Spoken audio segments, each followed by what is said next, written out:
Assalamualaikum warahmatullahi wabarakatuh. Salam sejahtera bagi kita semua. Sebelumnya perkenalkan, nama saya Fadila ini NPM 20310047 dari kelompok 6. Baiklah, di sini saya akan sedikit menjelaskan tentang penyakit hernia nucleus pulposus atau HNP. Lalu ada penyakit spina bifida, ketiga itu ada spondylosis, dan terakhir spondylolitesis. Saya sendiri merupakan salah satu mahasiswi Fakultas Kedokteran Universitas Malahayati, Bandar Lampung. Langsung saja ke penyakit yang pertama, yaitu hernia nucleus pulposus atau HNP. Untuk definisi dari hernia nucleus pulposus HNP atau protusis ductus intervertebralis atau PDI adalah suatu keadaan di mana terjadinya penonjolan pada diskus intervertebralis ke dalam kanal vertebralis atau protusi diskus atau ruptur pada diskus vertebrata yang diakibatkan oleh menonjolnya nukleus pulposus yang menekan anulus fibrosus yang menyebabkan kompresi pada syaraf. Terutama banyak terjadi di daerah lumbal dan serviks, sehingga menimbulkan adanya gangguan neurologi atau nyeri punggung yang didahului oleh perubahan degeneratif pada proses penuaan. Selanjutnya itu ada etiologi. Yang pertama itu riwayat trauma. Kedua, riwayat pekerjaan yang perlu mengangkat beban yang berat, duduk yang lama, lalu mengemudi dalam waktu yang lama. Ketiga, sering membungkuk. Keempat, posisi tubuh saat berjalan yang salah. Kelima, proses degeneratif sekitaran usia 30-50 tahun. Keenam, struktur tulang belakang. Terakhir, kelemahan otot-otot perut dan tulang belakang kita. Berikutnya itu adalah patofisiologi. Nah, patofisiologi dari terjadinya hernia nucleus pulposus atau HNP adalah terjadinya proses degeneratif atau trauma yang menyebabkan keluarnya nukleus pulposus dari ductus melalui robekan anulus fibrosus. Epidemiologi, prevalensi HNP berkisaran antara 1-2% dari populasi. Nah, untuk usia yang paling sering adalah kisaran usia 30-50 tahun. Pada penelitian HNP paling sering dijumpai pada tingkat L4, L5. Titik tumpuan tubuh di L4, L5, S1.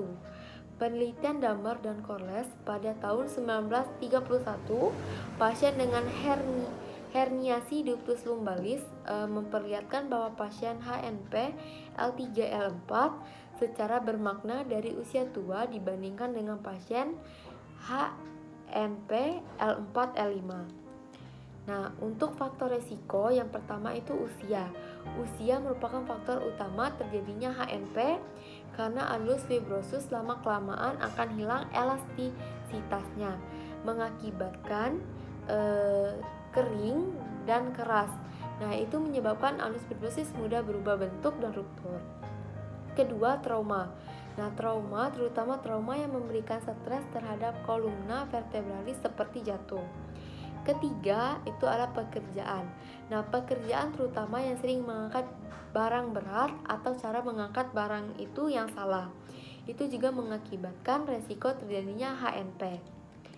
Berikutnya ada penata laksanaan. Sebagian besar pasien HNP dapat sembuh sendirinya dalam beberapa minggu hingga bulan.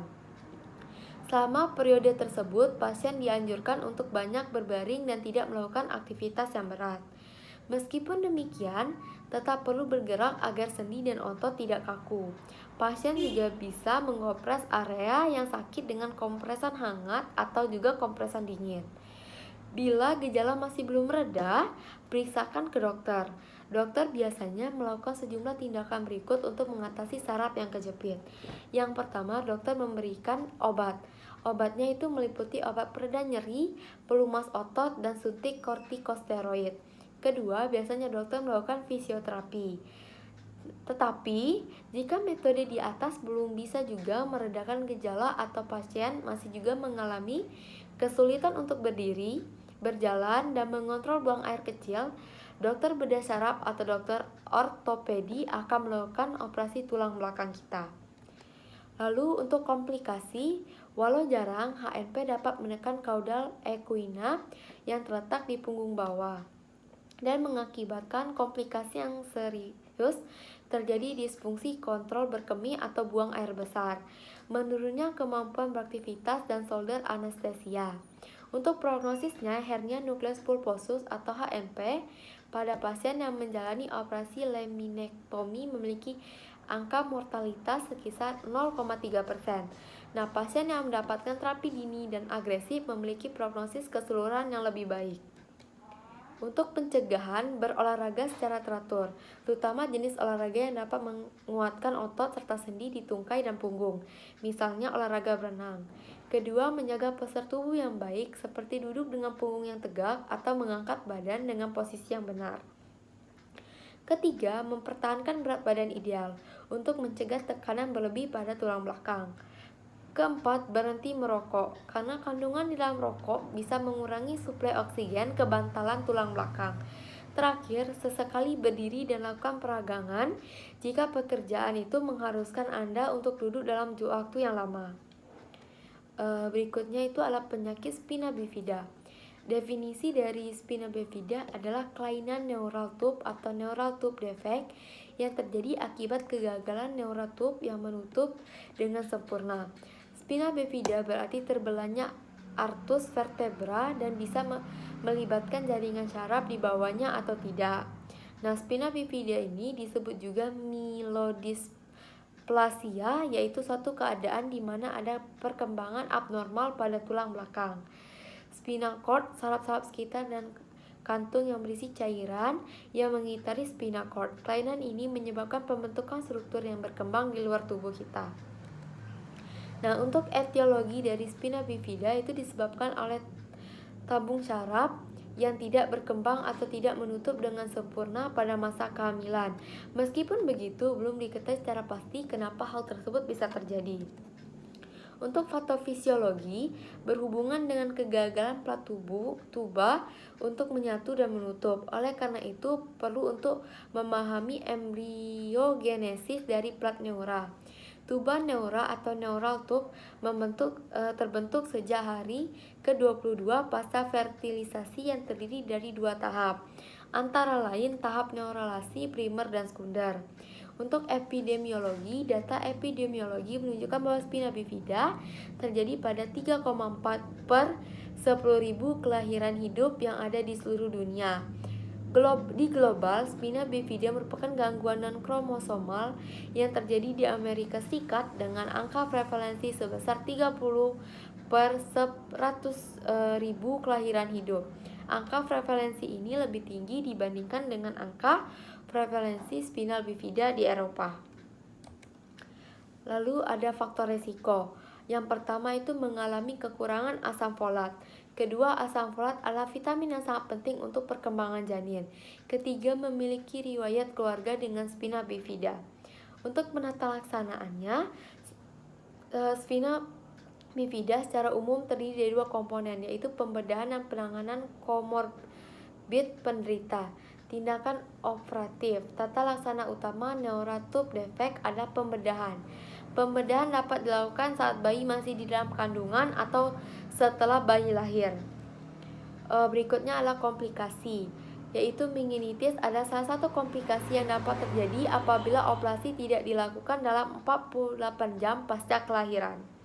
Kasus ini terutama terjadi pada jenis spina bifida terbuka. Nah, komplikasi lainnya adalah hernia pada bagian otak belakang yang dapat mengkompresi batang otak dan menimbulkan gejala neurologis. Kondisi peningkatan tekanan intrakranial pada anak yang lebih tua dapat berujung pada koma dan kematian. Untuk prognosis, spina bifida ditentukan oleh lokasi lesi, luasnya lesi, waktu diagnosis, dan penata laksanaan, jenis spina bifida, dan adanya hidrosefalus. Nah, untuk pencegahan dari spina bifida, langkah utama untuk menghindari terjadinya spina bifida adalah mencukupi kebutuhan asam folat, terutama ketika berencana hamil dan selama kehamilan. Dosis asam folat yang disarankan adalah sebanyak 400 mikrogram per harinya. Ibu hamil bisa memenuhi kebutuhan ini dengan mengkonsumsi suplemen asam folat serta memperbanyak konsumsi makanan yang kaya vitamin seperti kacang-kacangan, kuning telur, brokoli, ayam, pasta, nasi, serta roti. Selain itu, lakukan juga sejumlah langkah pencegahan di bawah ini. Pertama, melakukan pemeriksaan rutin ke dokter saat merencanakan kehamilan dan selama kehamilan. Kedua, melakukan pemeriksaan kesehatan secara berkala bila didiagnosis menderita diabetes dan obesitas. Terakhir, hindari kegiatan yang membuat tubuh terlalu panas selama kehamilan, seperti berendam di air panas dan melakukan sauna.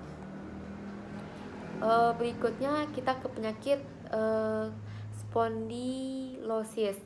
Untuk definisi, spondylosis adalah istilah untuk degenerasi tulang belakang, misalnya taji tulang dan degenerasi piringan antar tulang belakang.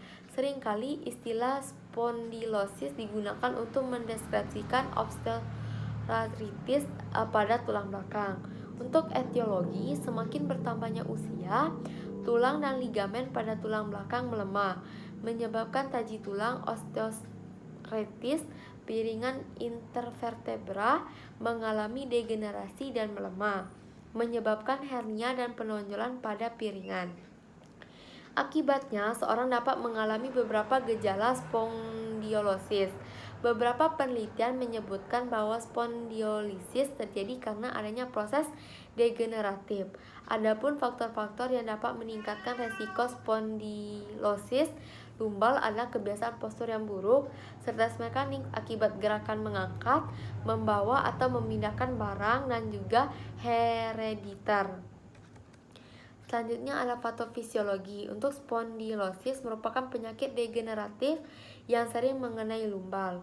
Nah, proses degenerasi diskus intervertebra disertai perubahan struktur diskus menjadi rata. Tonjolan tulang oleh permukaan osteofit tampak di tepi anterior dan posterior pada korpus vertebra. Tonjolan tulang yang muncul di bagian posterior dapat melewati batas foramen intervertebrata sehingga menyebabkan radik saraf yang keluar pada sisi sebelahnya.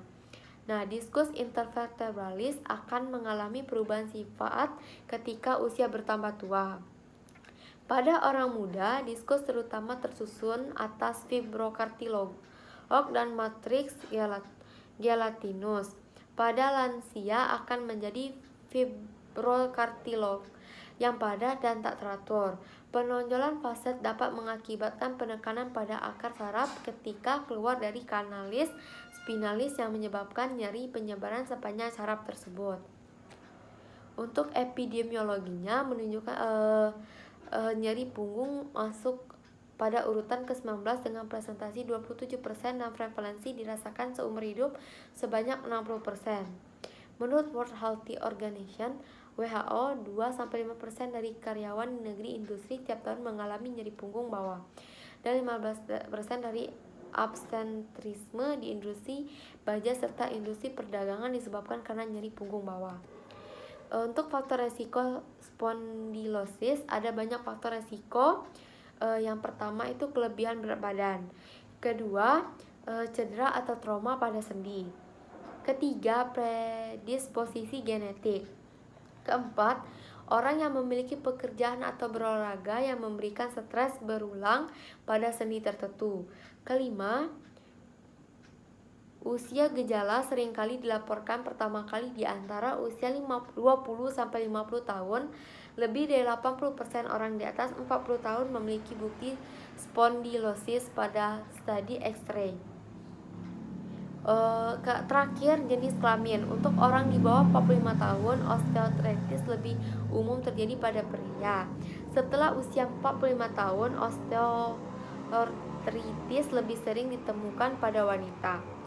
Untuk penata laksanaan, umumnya salah satu cara untuk mengobati spondylosis adalah dengan melakukan tindakan tanpa dilakukan operasi. Nah, hal-hal tersebut juga dapat dilakukan adalah mengkonsumsi obat penghilang rasa sakit dan juga terapi fisik. Apabila gangguan tersebut telah mengakibatkan kompresi pada sumsum tulang belakang dan akar dari syaraf tulang belakang, maka salah satu cara yang ampuh untuk mengurangi tekanan tersebut adalah dengan melakukan pembedahan atau operasi. Jenis operasi yang dilakukan dapat berbeda-beda tergantung dari penyebarannya.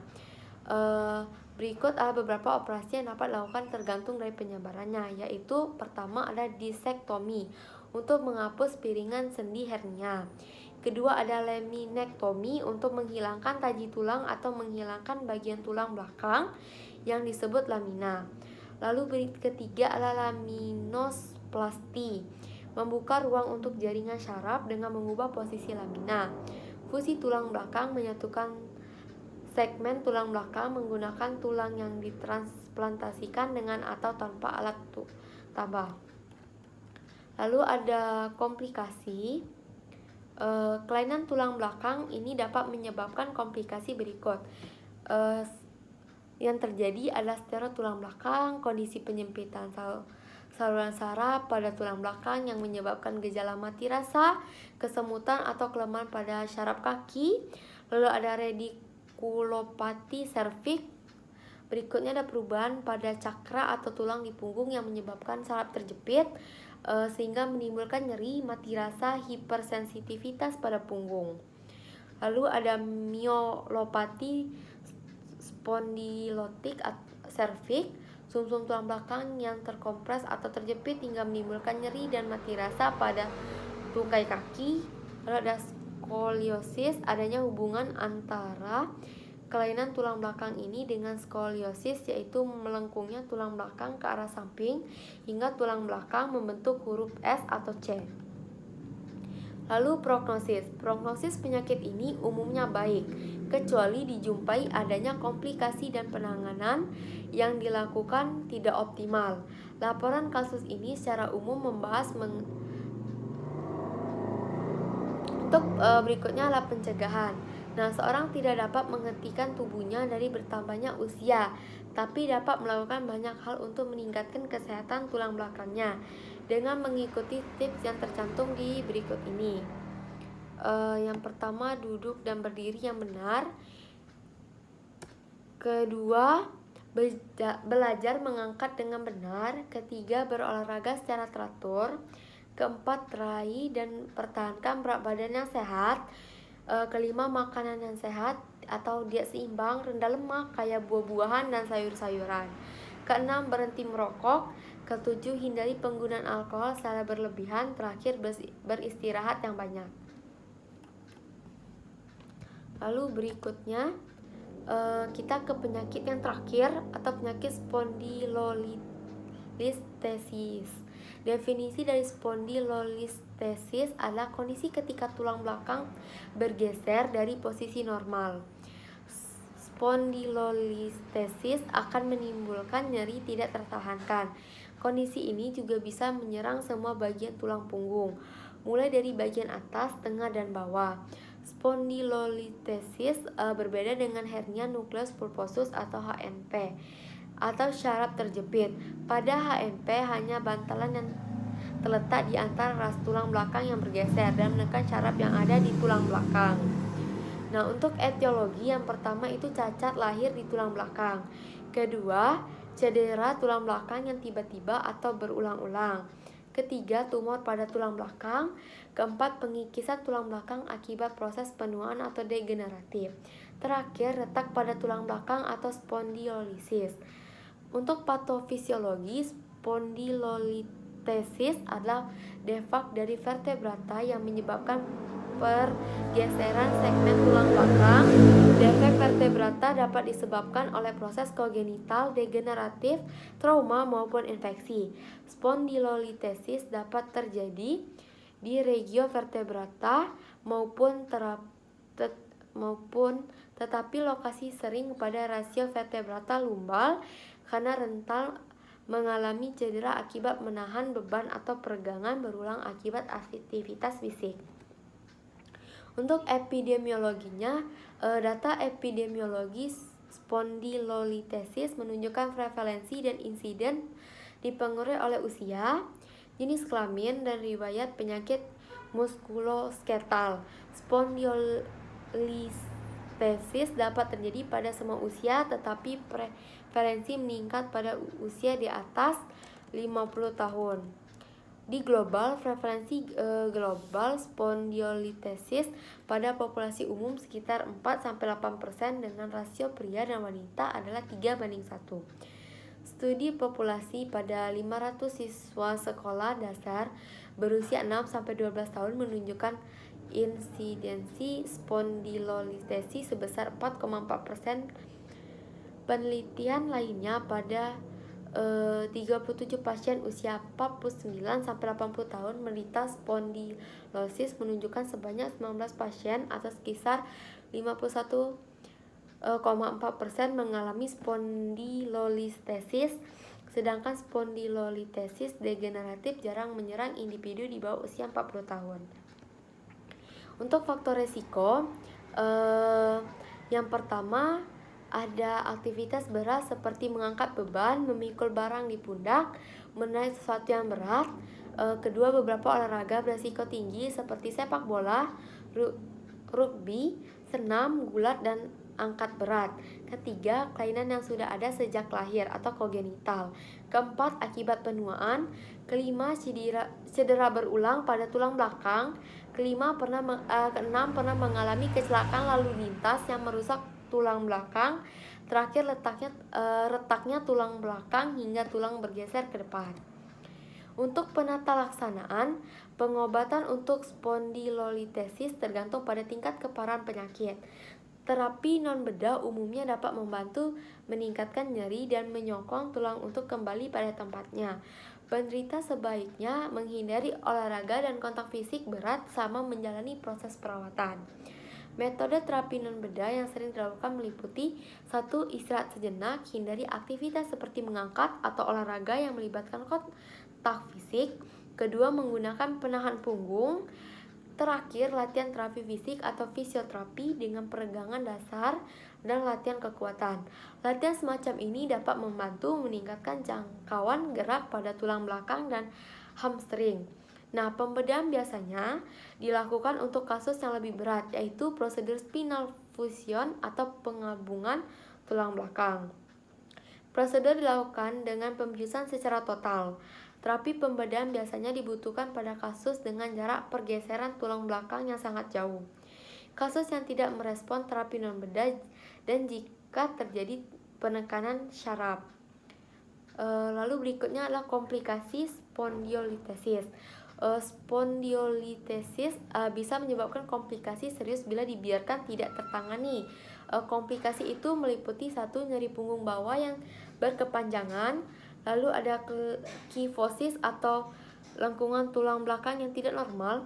Berikutnya adalah kesulitan mengontrol buang air kecil dan buang air besar. Berikutnya kerusakan permanen atau syaraf tulang belakang. Terakhir, mati rasa sehingga kelumpuhan pada kaki. Berikutnya adalah prognosis. Prognosis spondylolistesis mayoritas mengalami pembaikan klinis dengan penata laksana konservatif, terutama pada spondylolistesis ismik grade 1 dan 2. Spondylolistesis bukan merupakan suatu kondisi yang mengancam jiwa, tetapi dapat menurunkan kualitas hidup si penderita. Untuk pencegahannya, yang pertama, meski spondylolistesis sulit dicegah, beberapa langkah berikut dapat Anda lakukan untuk mengurangi resiko terserang kondisi ini. Yang pertama itu mempertahankan berat badan ideal agar tidak membebani tulang belakang. Ketiga, mengkonsumsi makanan bergizi seimbang untuk menjaga kesehatan tulang. Terakhir, rutin berolahraga, terutama olahraga untuk melatih kekuatan otot, punggung, serta menghindari olahraga yang beresiko mencederai tulang belakang. Baiklah, hanya itu yang dapat saya sharing pada pertemuan kali ini. Apabila ada kesalahan kata dan pengucapan, saya mohon maaf. Kepada Allah saya mohon ampun. Saya akhiri. Wabillahi taufiq wal hidayah. Wassalamualaikum warahmatullahi wabarakatuh.